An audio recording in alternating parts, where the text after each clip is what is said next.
ago. We expect that the Strait will be opened immediately. As I've said earlier, we have seen an uptick in traffic in the Strait, and it's something that we are monitoring minute by minute, hour by hour as the days go on. Who controls the Strait right now? One on the deportations of Iranian officials, and then on the negotiations. Are there still security concerns about Vice President Vance being part of these peace talks, Steve Witkoff, Jared Kushner? And then two, given the ongoing deportation of General Soleimani's niece, does the Trump administration plan to deport more relatives or people in the families of Iranian officials that are in the U.S.? Certainly, anyone who is here fraudulently. I understand one of the individuals who their visa was revoked by Secretary Rubio and they were deported by ICE. They had a fraudulent asylum claim. That's against the laws of the United States.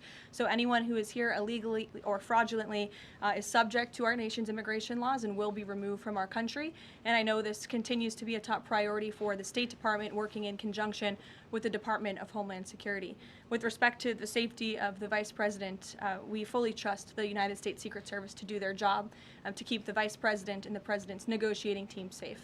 They do a tremendous job, and we fully trust them to do that. Caroline. In the back, go ahead. Thank you, Caroline. The President has said Cuba is next. What's the message to the American people regarding Cuba, and what can Cubans expect in relation to this statement?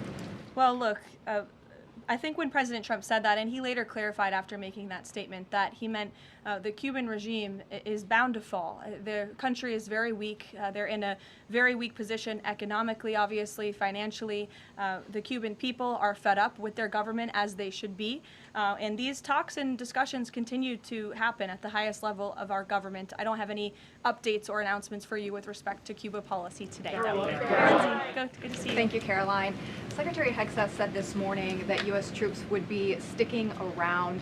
Can you expound upon that, what we should expect from U.S. troops in theater for the next 2 weeks and beyond?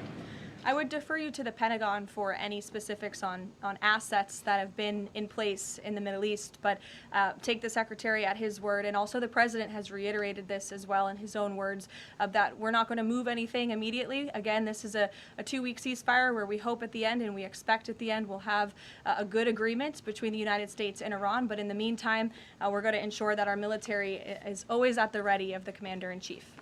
I'll take a couple more in the back. Sure. Thank you. Thank you very much. Thank you. On NATO, I'll take your question. Go Thank ahead. you, Caroline. On NATO, can you tell me, is the United States still considering withdrawing from NATO? Is that still a possibility? It's something the President has discussed, and I think it's something the President will be discussing in a couple of hours with Secretary General Rutte, and perhaps you'll hear directly from the President following that meeting later this afternoon. Thank you, everyone.